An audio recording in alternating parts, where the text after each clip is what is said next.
Welcome to amazingly episode 10 of the football podcast series that I've been doing in the so-called off season as I'm doing through my draft stuff. And today we're pivoting just a little bit because we're going to talk a little bit about the college football, but also the journey and some of the same themes that I've had over the previous episodes. And this is going to be a fun one because Kyle and I have been on shows at various times over the last 2 or 3 years, and it's always been a great networking opportunity, I think, especially from my end.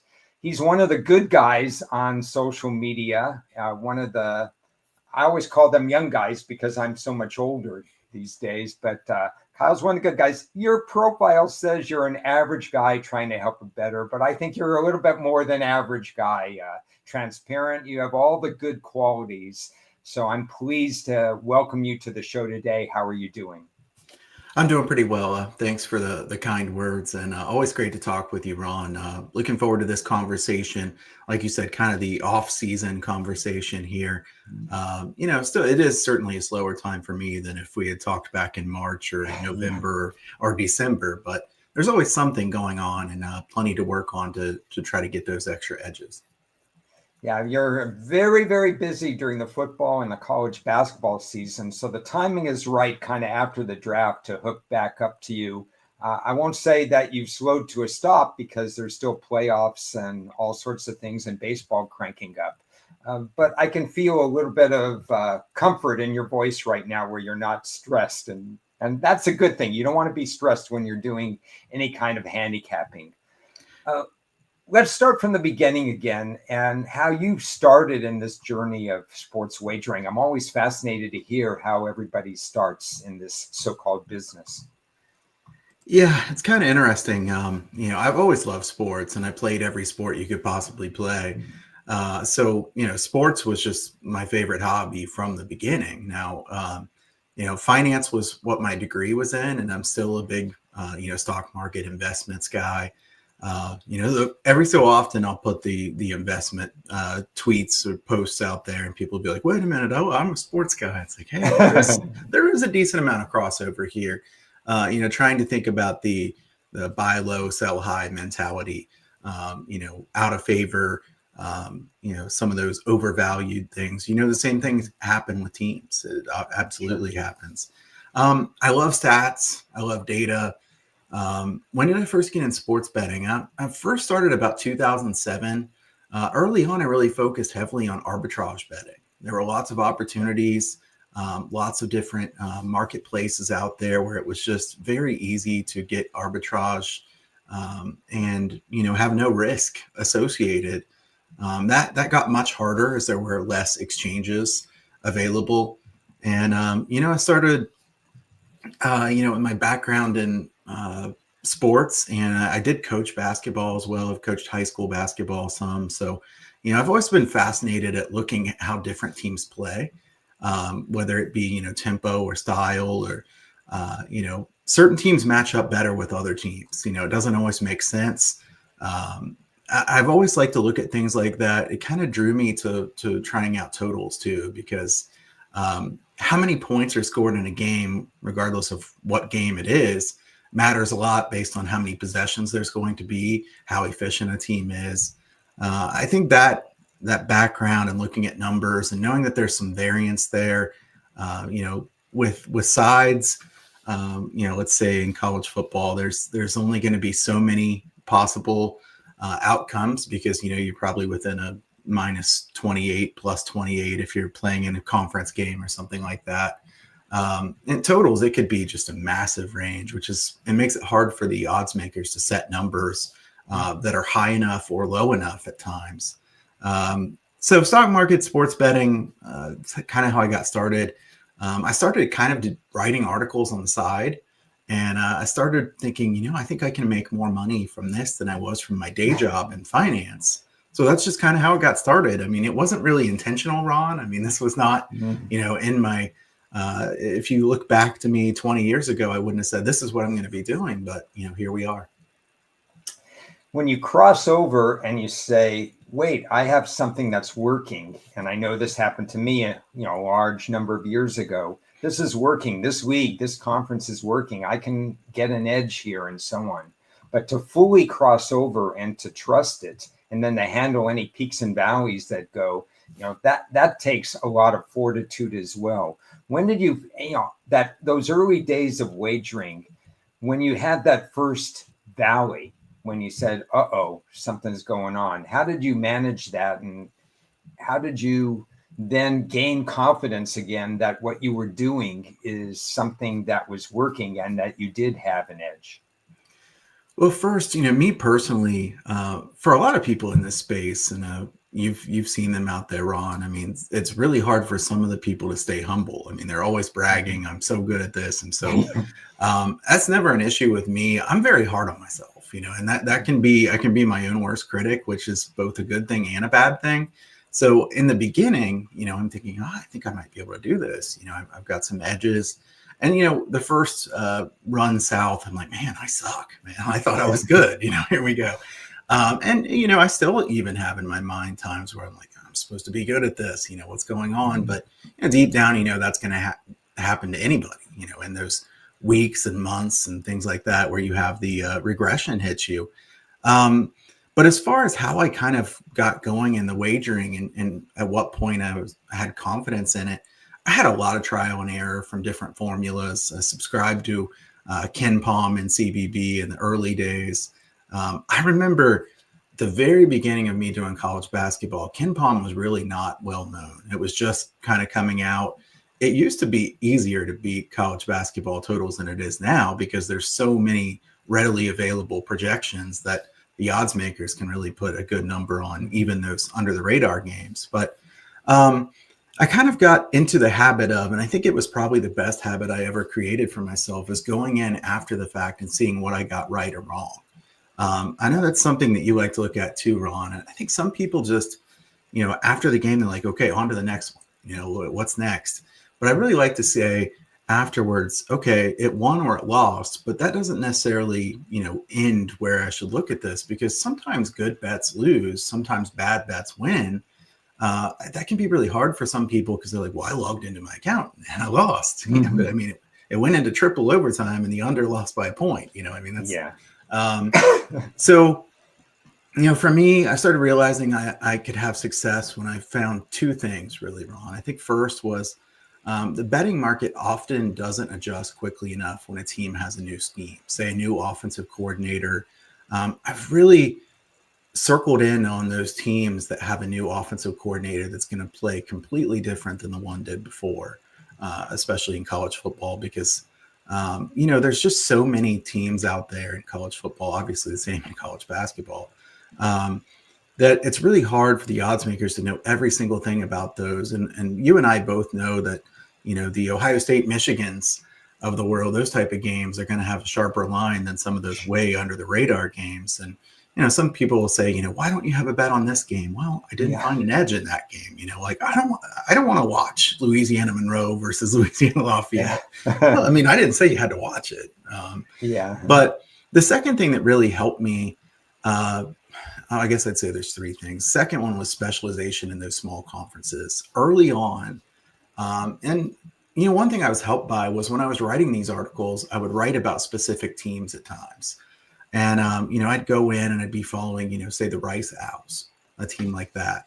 Most people don't care about them, and I got very good at knowing the ins and outs of teams like that. I was keeping very good records on these random conference teams that most people don't really care about.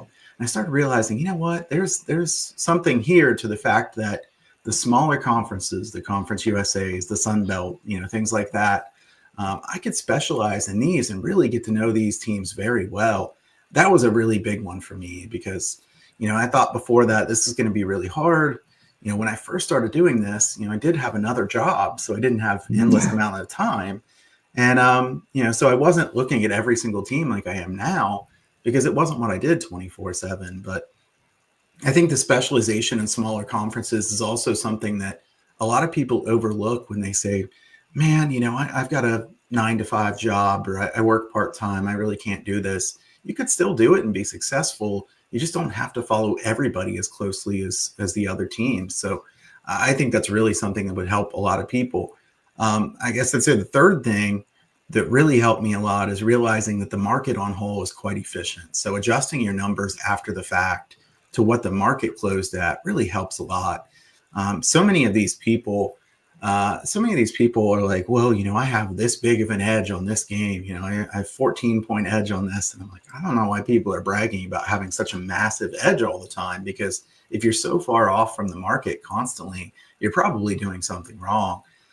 So to me, one of the things that really helped me was going back and, adjusting based on the market close, realizing that the market is pretty efficient, especially by the closing line. So at first I didn't adjust based on things like that. Once I started adjusting to the market's closing, that really helped me a lot. I don't know. One other thing regarding power ratings, I mess around with those a lot over the years. There's been a lot of different ways I've gone about that. I find a couple mistakes I made early on were not placing enough value in the trenches. I mean, it doesn't matter how good those skill position guys are if your quarterback can't throw the ball to them. Not directly going back to the market, like I said before. The other thing is special teams can be a little bit tricky. How do you weight special teams? Ron, you've seen some of these teams. Some teams can be very good, but special teams are like they're undoing every single year. And it's like, how do they not figure out that special teams is like their bugaboo? Basically a lot of different trial and error. This is a long way of me saying a lot of different trial and error. And I started realizing through specialization and going back to what the market closing numbers were that I really could do this successfully. I think those are excellent teaching points. The specialization part. I think people can be more successful if they go with that approach. The whole idea for me was growing up and betting the Ivy League, and I was watching the USCs and the UCLAs and stuff like that being out in Southern California, but the Ivy League was where I had the edge. And it was only when I applied those principles to the other leagues, I said, oh, this could work. Of course, you mentioned in the early days, it was a little bit different with arbitrage and middling and stuff like that, because everybody had different lines and you had the different bookies. So some of that has gone away. But the idea of power ratings is another concept where you put a number on it. And if you've studied them in the preseason enough and you feel confident enough in your numbers and you study the trenches, work on special teams and so on, there are ways to see and to review what you're doing. And I want to touch on one of the other points you made on the writing part. I'm probably guessing that you do what I do, is that when I write, and I write a lot, I go back the next week or the next month or in the preseason, and I look at what I wrote and I said, wait a second, I was way off base on this, or I was right on this. The outcome may not have been what I wanted, but I was right about what took place. And I think that's the extra special purpose of writing that you discussed, is that you can go back, you've actually put something on paper, and then you can actually get your self-feedback from it. Absolutely. I think going back and checking your work and seeing what was I right on, what was I wrong about, it also really helps in being able to set your power ratings going forward. I mean, you say, well, I was right about this team in this way. I was wrong about this team in this way. The other team exposed this weakness, whatever it may be. If you put thoughts out there and go back and kind of grade yourself after the fact, it's a lot easier to make those adjustments. A lot of times I grade my bets, was this an A through an F? And it's rough sometimes because I'll give myself, I'm a tough grader to myself in general. So, I'll give it a D, and people will be like, man, you gave yourself a D at one. Yeah, but every reason I thought it was going to win is not why it won. So, I got to give myself a lower grade on those. And at other times, you can have A or B type of bet that just finds a way to lose. I mean, if everybody, say in college basketball, everybody makes every shot from three. I mean, it's going to lose. I mean, it was an under. What am I supposed to do? One other thing I should say, Ron, is I think for people starting out, if you're trying to do either power ratings or just totals numbers, projecting out numbers, you also can go to a lot of different places on the web and track what they have for the game. Say a Sagarin or Massey, something like that. early on, it helped me to be able to have ones to compare it to and say, I must be off on this one. I mean, obviously there's no one that I would say is, just going to be the perfect number. But if yours is way off from the rest, then you got to at least go back and think about it and say, why is mine so much different than the other? Do I feel that strongly about it? Yeah. So I think there are tools out there for people that are free as well. Yeah, it's interesting because I think this is a check and balance kind of situation. You've done a lot of work, you trust what you're doing, I do that, and so on. One of the balances, I wonder if you do this. This is kind of off script, but I wonder if you do this. I go ahead and I have my power ratings and I get them ready, let's say beginning of August or something like that. And then I look at the games of the year in college football, for example, and I say, okay, based on my power ratings, Ohio State should be favored against Michigan by 6. And they have Ohio State by 14, And then if I'm consistently, if I look at 8 Ohio State games and I'm off on all of them, who's right, me or them? This happened, for example, with me with Alabama last year, and I decided not to change because I thought I was going to be right on Alabama versus what the perception of the games of the year on. So I'm wondering if that's a technique that you use as far as where are my power ratings? What did I miss? Do I want to change anything? It is. I don't always go through and do the game of the years at the beginning of the year because I'm not always ready at that point. Life can get in the way of that at times. That has affected how early I make the futures plays. I'm sure we'll talk about those as well. But week to week on a basis, I try to avoid seeing what the number is until after I know what my number is. Yeah. And then I'll go in on the spreadsheet and be like, okay, how far was I off on this one? How far was I off on this one? It's kind of funny, Ron, because then you get in this situation where you're like, oh man, I was so close to all these numbers. That's great, but it's also not great because now I can never decide, if that's actually a good thing or not. And in a lot of ways, it certainly is. But then you say, okay, so what do I like this week? But yeah, I like to try to do that, get my own thinking out there before I look at what the books have. Also, I think it's important. One thing, Ron, early on I did that really kind of messed with me is I listened to too many other people. And then I started doubting what I had done myself. And then if you listen to, say, a podcast or something, and you don't play what you really liked because somebody else said, this, and then it wins, it's really frustrating. It's like, man, I knew, I felt like that was a good play. You got to trust your own work once you feel like you have a good enough system down. It doesn't mean you can't listen to other people's thoughts, but if you've put in enough work, then you have to trust your work instead of just, kind of talking yourself off of it because somebody else said so. I promise you, if you do this long enough, those situations never go away. Yeah. You just always have that feeling. That's part of what's going on. I think if I'm on the fence, I could be swayed a little bit, but if I know I like something or if I know I'm not going to play something, I'm not going to change my mind. And I think you have to go in with some sort of game. I think in general, whatever we do in this sport, in this business, is you have to go in with some sort of early game plan, and then don't do a 360 or a 180 or something like that. Just move with it that way. So it's kind of a 3-part process for me. Power ratings aren't everything because they don't take into account situational factors, or like you mentioned, some teams just match up against other teams. So it's power ratings, matchup, situational, and so on. Now that's for straight betting, but you're one of the few people I know that almost specializes in having more totals plays, over unders, than straight plays. I may or may not be wrong on this, but it seems like you have a lot of total plays. So how did that become your edge? And without giving away trade secrets, what are some of the things that you think people should look for if they've never even thought about totals as much as straight plays? Yeah. In college sports, totals are definitely my specialty. And some of the pro sports, I've done pretty equal when it comes to sides and totals. When it comes to baseball or NFL, NBA, pretty similar as far as how I've done. But in the college sports, maybe 80 or 90% of my bets are totals. Some people get frustrated by that because they're like, I want to root for a team. What is this? I love rooting for teams, but I know that I've done a lot better at totals.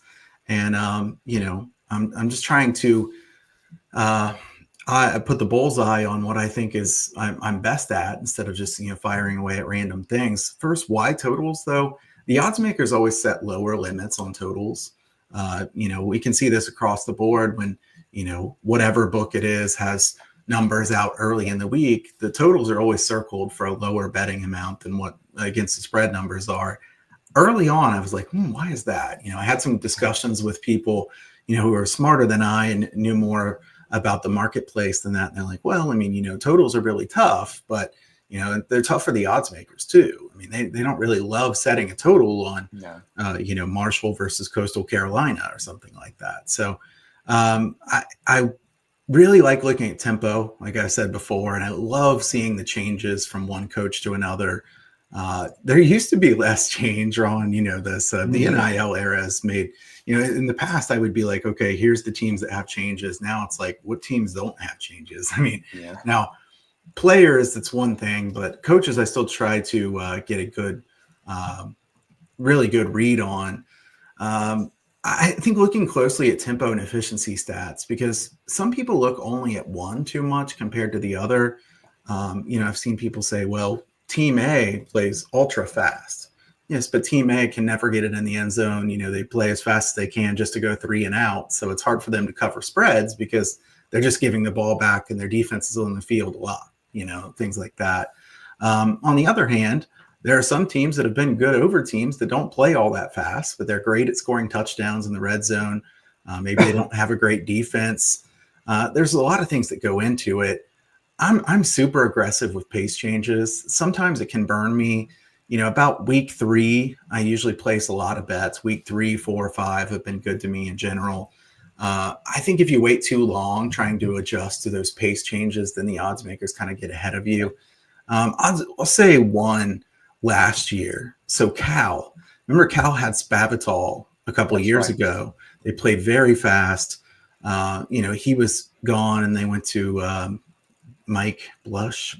I don't know how you pronounce his name, but whatever. They went to Mike there last year. The market didn't adjust enough for the fact that they weren't going to play as fast, and they really don't have, stunning amount of playmakers. Ott was very good, certainly. Not a great quarterback or great passing game. Cal went 8-3-2 to the under this past year. And I think that's the type of team that at about week 3, you ought to figure out that this team's going to be a lot different than it was last year. Now, some people would have known that from the beginning and tried to be ultra aggressive. And certainly I do take positions early in the season if I feel really strong about it. But I try to be really aggressive with pace changes. And, my number may be off a decent amount on totals at week 3, 4, 5. But I kind of want that because being aggressive with recent pace changes has helped me a lot in both college football and college basketball. There's times where I know we're mainly talking about college football here today, but college basketball is pretty easy to tie in because college basketball, it's, how many possessions will be in a game. You think there's going to be 68 possessions in a game. What do you think the points per game are going to be for each team? Based on efficiencies, if you think, this team's going to score 1.03, this team's going to score 1.01. You can get to a number pretty easily. Not that it's necessarily correct, but you can kind of see where you would go with that. And sometimes in college basketball too, sometimes if a team gets injured, they'll just start stalling. You hold the ball at half court, you're using almost the whole clock. And it's like the middle of the season, you go, I'm watching this team and they are not playing like they were earlier in the season. There can be some great opportunities about midseason and things like that. But the same in college football, like I said, a team like Cal from last year. Another team that kind of stands out to me is Navy last year. Navy didn't necessarily play fast, but remember they got the new offensive coordinator. Navy was so good on offense compared to what they had been. Navy started having those overs, and at first I'm like, man, this feels really weird betting a Navy over. What am I doing? But, it ended up working out. Something else too that I know I kind of sound like a nerd when I talk about this so much, but I think the weather is ultra important betting college football and totals. I have won so many bets because of the weather and betting unders in college football. Now, it's not as easy as it used to be, and I think I've even talked to you about this before, Ron. It used to be you could go in like Wednesday night or Thursday and bet the weather unders. for the week. And now people are just firing on them so early. And it's like, man, do you really want to trust a 5-day out weather forecast to move a number 7 points? I mean, this is pretty bold. I think it's, one number I did want to give out though for people listening is if you bet every college football game with an average of 13 miles per hour wind or more to the under in the last 15 years, the ROI would be about 12%. So it has gone under at a very high rate. And this is on a closing number. One thing to keep in mind on that is the opening number is always going to be higher than the closing number in these games with the heavy wind. I think the NFL is less affected by heavy wind than is college football. There's obvious reasons. The NFL quarterbacks have those really strong arms. They can still get something done. Some of these college guys, you get some heavy wind and they are done. I mean, it's just a running game and that's it. And some of the teams that are so reliant on passing, once they start trying to run, they're really in trouble. I mean, the one caveat, like I said, the market moves much quicker on those win games than it did in the past. I certainly don't recommend going heavy on an under 5 days ahead of time if you don't already like the under, even if the weather doesn't come. So, if I say, well, I kind of like the under, even if there's no weather, if there's weather, I love the under in this one, then I'm willing to take a chance and, try to get in front of the market. But I think the weather is still a bit underrated by some people. Some people be like, man, you're a weather nerd. What's going on?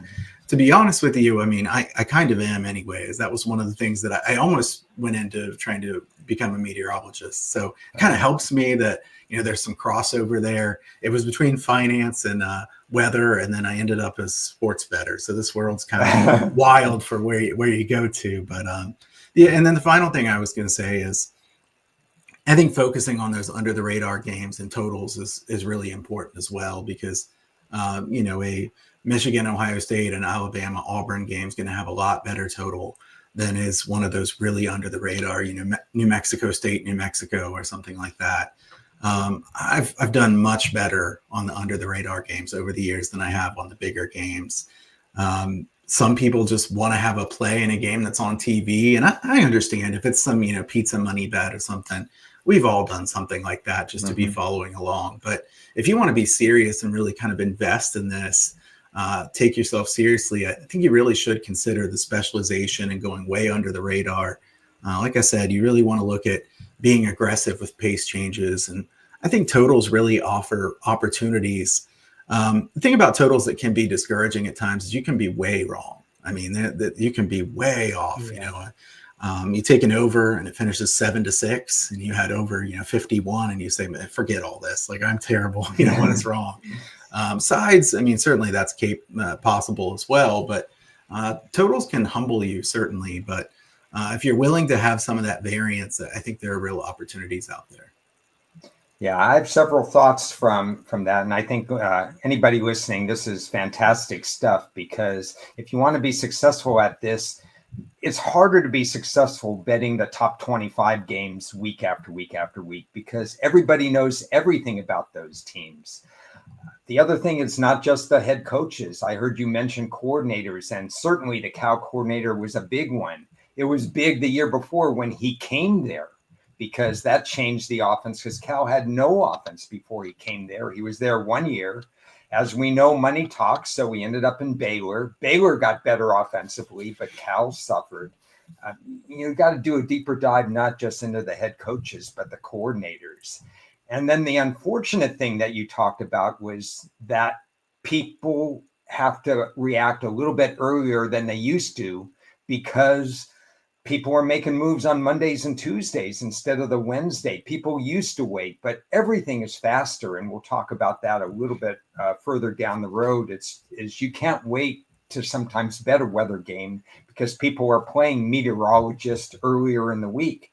And had you gone into that field, I hope you would have helped that field, because sometimes, especially out on the West Coast, these weather forecasts are not very good. I know it's tricky with the Pacific Ocean, but it's crazy. I titled this episode kind of Practicing Patience, because of all the people I've sort of met over the especially the last 3-4 years, as I've got into podcasting and networking and stuff like that on a more open I always networked, but I networked behind the scenes. But now meeting people like you and others, I can't find anybody who's more patient and more understanding about not just making a play for a play's sake than you. And I think you have some of the most discipline that I've really ever seen in the handicapping business. And I wanted you to talk about that patience portion because I love that attribute in you. And when you make that final determination as to whether it should be play or it shouldn't be a play, what goes into your mindset? Because I know all of us want to have 10, 20 plays in a week, but it seems like you might have only 3 or 4 and you found peace with that. So walk me through that. Well, first, and I know you would know this, but it doesn't happen overnight. I mean, I definitely used to play more games than I do now. I still think that there is the potential to make money being a volume better. It's just difficult. It's difficult for multiple reasons. I mean, when you're like myself and you have people following your plays, it's really hard for them if you hit this slump. You hit this big slump and they say, well, we just gave back a bunch of profits, in one fell swoop with one bad weekend. And then, I'm putting more pressure on myself because, I had a 1-9 weekend after we'd been on a really good run, and people say, well, forget it, I can't do this, and then I'm just answering a lot of emails, and it's difficult, certainly. But, even for myself, I didn't always have a family with young kids, and I had more time than I used to. I always want to be a family guy first. There was times where on a Saturday in college basketball, I'd have 20 some plays, and I was good at it. I did a good job with it, but the swings were very violent both ways. I mean, I could have massive ups, massive downs, and even personally, that's hard to handle because if you're as hard on yourself as I am, then you're just beating yourself up. And if you come to the next day or the next week of handicapping without clearing out your mind, I think it's super dangerous. I mean, I would, years ago, I'd go into the spot and I'd say, well, I've been doing really bad. Okay. And, I'd put pressure on myself and I'd say, you can't do what happened last week. I got to get over this. Oh man, this might be another one of those bad beats. Here we go. And that kind of negativity is really toxic to anyone, really. But in the handicapping space, I feel like it's plenty hard enough. You don't have to make it even harder with coming into it from the wrong mind space. But I think, honestly, Ron, this is my favorite question of the day. For better or worse, I'm not a handicapper who just blindly bets what my number says. Some people do, and that's fine. I know some people have success with that, but I really like to look at what the possible plays are based on the initial number, and then just take a deep dive on all those games. So I'm going to cross out a decent amount of the games and say, I got nothing on this one. I don't care. I'm not going to look at this one anymore. But I do a deep dive on those plays and then look at the pros and cons. And I'll even write out, this is what I think the pro is of this bet. This is the con. There's some unknown based on this. Maybe the situation isn't worth it. Maybe my numbers love a specific team, but they're off an overtime loss to the rival. Oh, well, okay. Yeah. So I don't know if I really want to do this, because I already know the risk involved. So I don't bet just blindly what my totals numbers say, what my power ratings say. It boils down to a lot of different things. I also really believe that an underrated part of having success in sports betting is controlling your emotions. And the thing that irritates me the most, Ron, of anything is forcing plays and losing. I really hate that. I mean, if I knew there were big question marks before the fact and I still bet it and I lost because of that question mark, then I feel like it's shame on me. I knew better. Like, why did I do that? On the other hand, if I had reasons that I really loved the bet, I felt really strongly about it and it lost, I can live with that. It happens. You're going to lose some bets badly that you thought were good bets. I think being in the right mental state when you handicap the games is so important. I can't tell you how many people lose money chasing. That's so problematic.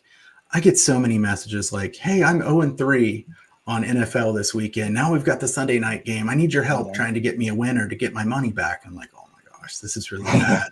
And I always try to be nice to those people, but these are the types of people that chase and try to make it all back in one bet that virtually have no chance of winning in sports betting. That's such a bad situation to be in. You didn't like the game to start with, but you're going to bet the most on that one at the end of the day, just because you're trying to make everything back. And, trying to, if you have a bad day, say you go 0-3 on an NFL Sunday, maybe you take one day away from the screen, live to fight another day. I mean, Ron, I've had to stop working with some people that I've worked with in the past because they're like, you have to have a play X amount of days. I can't have you pass here. I'd be like, I can't do it. I've got to clear my mind once in a while. I can't force a play I don't like.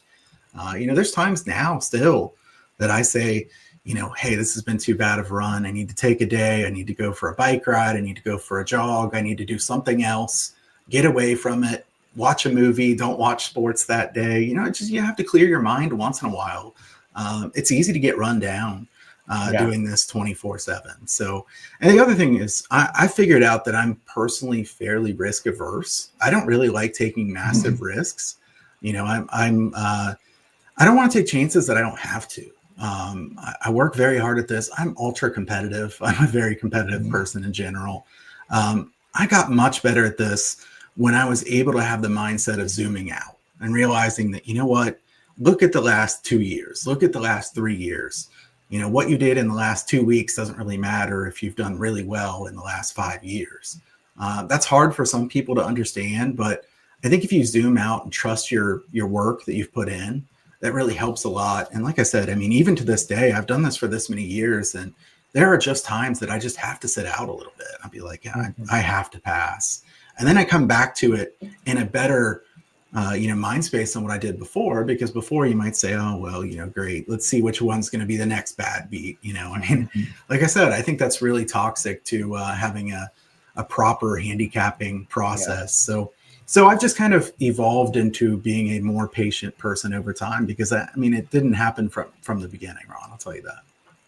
Well, I think we share a lot of the same characteristics, and I think this conversation is so important to have, because you can be a good handicapper and lose money if you don't have these attributes. If you have to bet the Sunday or the Monday game when at the beginning of the week you crossed it off as not one of your plays, that's a problem. And when you're beholden to, I tried to sell picks for like a couple of years, way back and stuff like that. And I started clamming up on my plays because I didn't want to give out, I said, I don't want to lose 5 games to whatever. I'll just give out 3 games, even though personally there could have been 7 or 8 games that I liked that week. So I can't be on that side of the fence. I like to answer to myself. And I do take a day off. If it's been a rough week or whatever, I'll set my lines on Sunday night or Monday night instead of Saturday night or Sunday night, because just get away from it, because I'm going to follow the same methodological steps that I do, because I'm not going to cut corners, but I'm going to take a break too. So I think these are all tremendous attributes. This is a tricky subject coming up next, because this is what I would call the Wild West, because college football is not what it used to be. I mean, it used to be that if a team lost all 5 offensive linemen, you were going to fade them right away for season wins or something, because there's no way they could rebuild. Now, if you go in with the same offensive line that you had last year, you're wondering, well, how come they can't get anybody new? How come they can't upgrade? I mean, teams are going crazy. I thought last year was the start of really chaos, and I was really worried about, for example, my power rating numbers, and I'll have a question for you on that at first. But last year turned out actually excellent for me in terms of the season wins and stuff, but I had that funny feeling before the season saying that, what am I doing? There's 2 minutes change. How did you prepare for 2024, and how did it go for you? Because it was a season of tremendous change with money and transfers and everything. Yeah, 2024, I'll break it down in two parts, because futures and win totals, I underachieved. I've done really well on these in the past. I was very close to flat. I think I might have made a few dollars on futures and win totals last year. A couple of my biggest plays lost, which certainly hurt. I had more overs than I usually have, Ron. Usually I'm pretty heavy on the unders, and maybe that's what led to it. But In general, I think the thing that's tough for me with the futures and win total market now is, I am trying to stay away from the screen a bit in the late spring and summer when the kids are off school. My wife's a teacher, so she's off. I'm trying to take time to spend time with family because I work some ridiculous hours in the winter time and, through that fall and winter. It's hard for me with the win totals coming out so much earlier than they used to. I mean, it used to be you could bet something in late June and you were one of the early guys. Now, late June, they've beat up the numbers like crazy. I mean, and Phil Steele puts his stuff out there, which I still read Phil Steele certainly, but everybody bets a lot based on that. And if you like the team that Phil Steele likes as well, then the number is going to be gone if you didn't already bet it really early on. So I find myself a bit torn by the win totals market because I think it's a great market. I still think it's a very great market. But then I kind of battle with myself. Okay, I'm doing MLB, I'm doing NBA. I'm trying to be laying a bit lower for now. And here's people like, oh, did you see how much this line moved? I'm like, already? What's going on? Like, this is really early. So I was disappointed in how I did last year in win totals and futures. And I think I will try to go a little bit earlier than I did last year on those, but still can't quite get there as early as some of these guys do. In-season betting was really good for me last year. I was 52-31, 14-8 against the spread, so only 22 sides for the whole season, 38-23 on totals. I hit some Navy overs, like I said, which feel like they're extra wins. Weather unders were good to me again last year.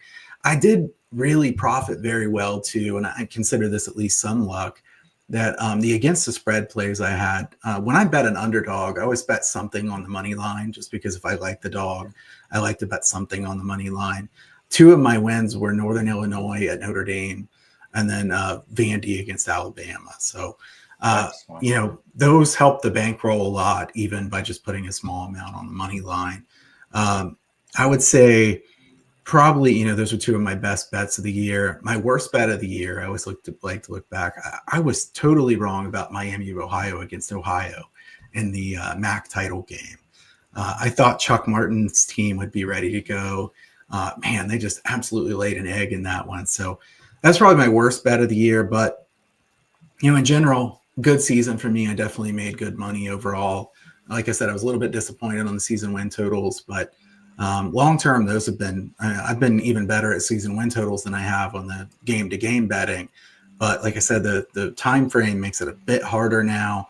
I used to have a lot more bets in college football than I've had the last few seasons, but my ROI has gone up quite a bit. So that's kind of, moving the needle a little bit as far as how things go. And, I still have to say I'm pretty cautious with the new setup of college football and the NIL like you. Yeah. The massive changes, especially right at the beginning of the season, I have less volume than I used to have. It used to be week 1 and 2, I'd go really heavy because, I put a lot of work into this and I think I have an edge on a lot. I now want to see a little bit usually before I place bets because there's just so many changes from the year before. Yeah, there's so much going on there. It may sound like a lot, but I used to have about 60 season win totals, and I had, I think, 46 this past year. And those numbers would come out in March, April, May, and stuff like that. And it used to come out July 4th, really. But this year, it seemed like they came out in February. And like you said, some of them probably have already been hit. They came out before the portal, the spring portal and stuff like that.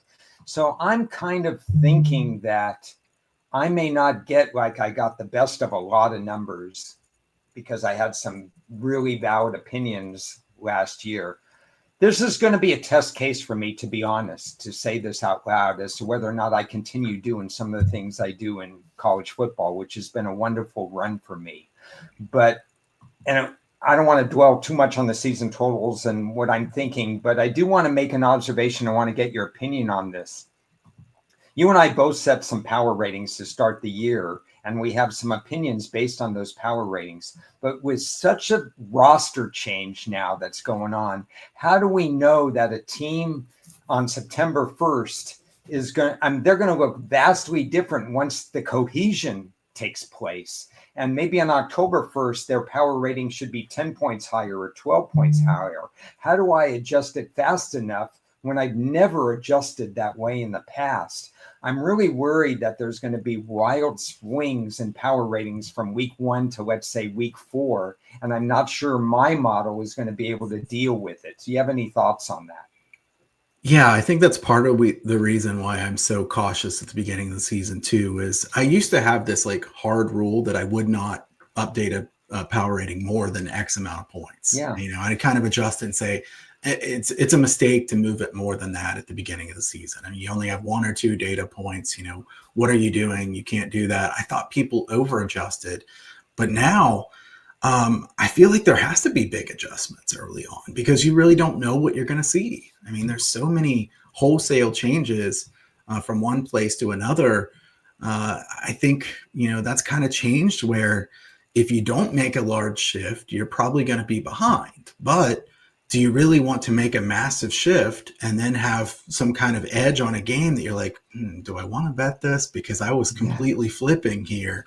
It makes it difficult. I think power ratings wise, obviously I don't bet a lot of sides, but I think I'm more cautious about betting sides in the first 2 or 3 weeks than I ever was in the past. I bet more later in the season based on situational spots than I do just based on power ratings.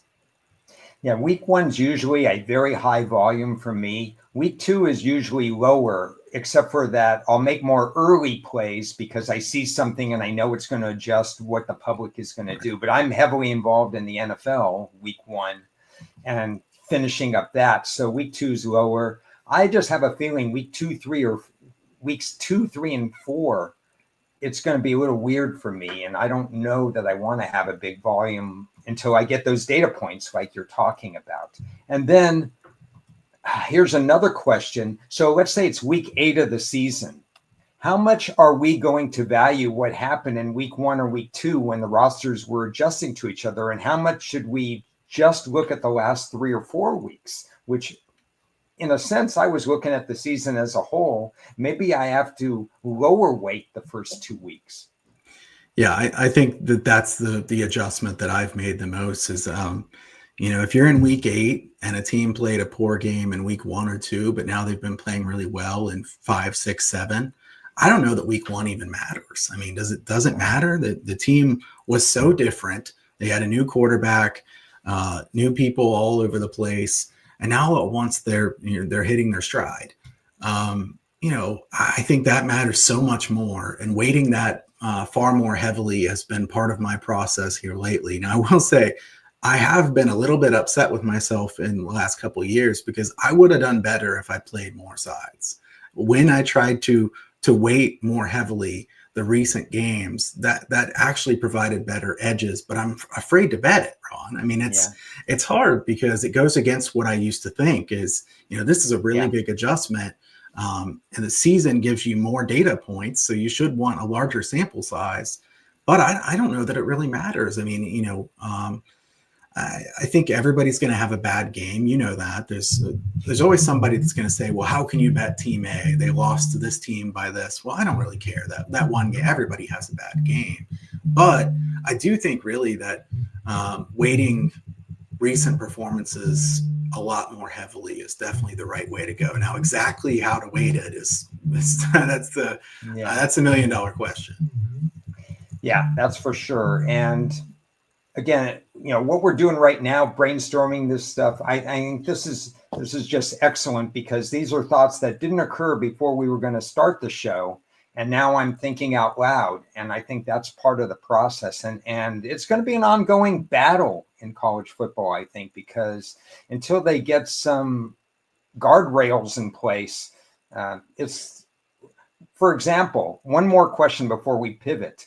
Because you work so much on the MAC and some of the other conferences, it won't affect me with the Ivy League, but in terms of the MAC and stuff like that, they're getting poached left, right, and center. So dealing with their rosters might be a little bit different for you as well. It really is difficult because, the best couple players are going to be gone. I mean, you're not going to stay. The same is the case in college basketball. I mean, if you get good in a small conference, you're going to get picked up by somebody bigger. Yeah. And I really feel bad for some of the coaches in those conferences because, you kind of develop talent. You get a team that's very good and you plan for having this quarterback for 3 or 4 years and the quarterback's gone. And you're like, wait a minute, I got to start over. What do we do now? I think that those smaller conferences like the MAC have almost become like a feeder for the Big Ten teams. I mean, it's just like a straight, some people are saying, like Team A has become a JV team or, it's like a AAA team in baseball for the bigger team. And I don't like that. I mean, I'm an Ohio State fan, so they're going to get plenty of those people, but I still don't really like that. That's the way it goes. And it's not one conference, obviously. It's going to happen everywhere. The Sun Belt's going to go to the SEC. That's going to happen as well, obviously. And I mean, we could talk on end about this, but I don't love it. I do find it difficult to rate those MAC teams early in the season.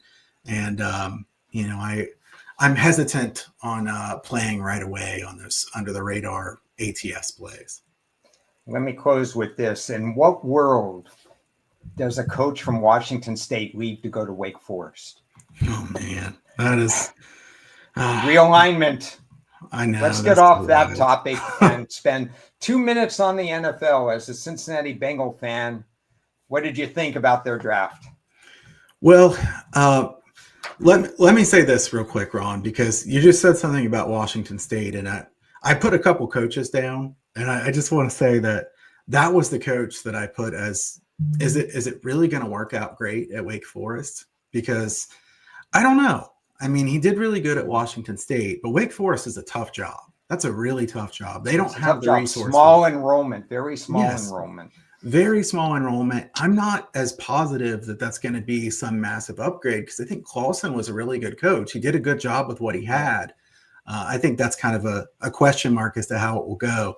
But it's interesting. That's the one you brought up because I had that. Well, it's collateral damage because I saw it happen to my school last year, and it's going to happen to Washington State this year. I think they're going to be irrelevant. Yeah, I think that's very likely, and it's sad. I mean, as somebody who loves college football, I hate to see that. But as far as the Bengals off season, the Bengals draft, and the NFL draft better than I do, so I want to hear your thoughts. They always take a lot of risks in the draft. Mm-hmm. Is that necessary to take the massive risks? I mean, to be honest, I kind of feel like if Joe Burrow hadn't fallen into their laps a few years ago, the Bengals would still be looking pretty bad. Certainly that changed the way the franchise went. I know they needed help in the trenches. How the first round pick will do based on, the combine stats look amazing, but he didn't get sacks in the actual games. I don't know. Those scared me. I mean, obviously there's upside there and it could work out really well, but the Bengals defense was so bad. I mean, they really need some leaders. I was surprised they picked multiple linebackers just because, linebackers aren't quite highly as thought of. I think probably suggests they think Pratt's going to be gone soon. Logan Wilson probably could have a bounce back here. The offseason moves, keeping both Chase and Higgins. I think they're certainly trying to keep Burrow happy. And I mean, you have to. Burrow's so good. If he can stay healthy, he's obviously had too many health issues, but if he's healthy, he's tremendous. I think the Bengals should have paid Chase last year. I mean, they could have saved quite a bit of money if they went ahead and did the thing earlier. It seems like some of the other teams are more, I don't know, they're smarter about the way that they do their contracts than what the Bengals are. I'm a Bengals fan to the end. I think the Bengals were better than their record last year. The ceiling is high, but the floor is low too. I mean, like they're not one of those teams that have like a pretty, a narrow band. There's a lot of different ways it could go. So, but I'm curious, what did you think of the Bengals draft? Well, I think the problem is that Joe Burrow is almost a once in a decade. He is a once in a decade. I know you have Mahomes and Burrow probably in the same decade, but Burrow is fantastic. I mean, he's one of the great quarterbacks, but he's on a second contract now.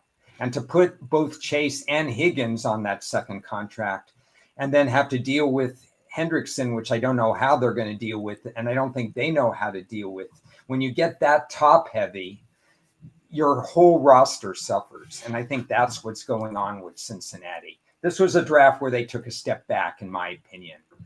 There is a high ceiling for the team and a high ceiling for Shamar Stewart, their first round draft pick. If he can convert those pressures into finishes, then you've got somebody special. And I suspect he's going to be okay over time once he gets some coaching and some nuances and some finishing. But the roster as a whole took a beating. I don't know if Higgins is good for 17 games. I think that was money spent better elsewhere. They have a decent enough wide receiver room, and they have a quarterback who can manage that room. I don't think their defense is complete. They're constantly working on their offensive line. They have to play Baltimore twice. That's hard enough and stuff like that. I just think they're kind of in purgatory, cap purgatory, and they didn't do enough. Yeah, I think that's fair. And I think that Higgins is one of my favorite players on the Bengals team, but Higgins has to be healthy more. I mean, he's missed a lot of games. He's very good if he's healthy. I mean, he's great, but availability matters more than anything. Right, absolutely. If he were going to be healthy consistently the next few years, then I think the money that they spend is fair. Yeah. But that's a big if, because he hasn't been consistently in the past. I mean, Bengals defense, I can't trust them until I see something completely different. I mean, how could you have such a good offense and be as efficient as they were for so much time last year and miss the playoffs? I mean, I will say this. Some people do the whole, Joe Burrow looks good because he has great wide receivers. Anybody could throw to those guys. And I think that's just the wrong way of looking at it. I know I'm a Burrow fan. Not even close. But those people, they're clueless. Yeah. Burrow has the it factor, and it happened even before he came to the NFL. Sure, absolutely. Yeah. And he's always had a really bad offensive line, which matters a lot, and not a very good defense. And now, arguably about the worst defense in the league. So hopefully the Bengals can surprise me, but I'm going to try to keep my expectations lower. It happened to Peyton Manning throughout his career. You invest so much on the offense, and then you forget about the defense. And Peyton Manning at Indianapolis won 1 Super Bowl. And obviously he had the talent to win 5 or 6, but, he didn't have the defense that New England did for Brady and so on and so forth. So you're a victim of circumstance. And since a little bit passive in free agency to begin with, so we know the drill. Want to close with this because I think this is very important. It's about networking. It's about giving back. And this is something, again, and why, I think if you're not already following Kyle, you should, is what you give to the community, and talk about your spaces, the networking you do that is kind of unsung, that where you put people together and you brainstorm online. Yeah, Ron, I mean, at the end of the day, I know you said at the beginning, well, you're not an average guy. I am an average guy. I'm just the average guy who loves numbers and sports. I've been better at betting sports than the average person. But, I never think I'm the best. There's always people that are plenty better than me. And, I'm going to work hard and try to do a good job. I love getting to talk things over with people who I respect. And if you get to choose who you're talking with, especially, I mean, if it's just random people that I have no relationship with, then it can be a little bit harder. But I know quite a few have found those spaces pretty helpful. And that's been encouraging to me because really at the end of the day, my goal is, and I know that, some people can say, well, you're a handicapper and you're on these sites and stuff. So you're a bad guy, or you're not trying to do this. I am trying to help people. That's my goal. I'm trying to help others as much as I possibly can. I try to help people that are getting in the space. I try to help bettors to try to make money. And I've been fortunate to be able to work with a lot of good people. And, I love doing the spaces, and Ron's been on a lot of those different spaces. I love getting the input of different people who I respect, that it's not always going to be the same. Sometimes we disagree and it makes you think about something that maybe you didn't think about before. So you say, you know what, he's really sharp. That's a good point. Let me put that in my notes. I'm going to follow back on that. Even on ones that I didn't bet the game, sometimes I learn something that maybe it's not this week, but maybe it's a week or two out in the future that kind of leads me toward liking something else.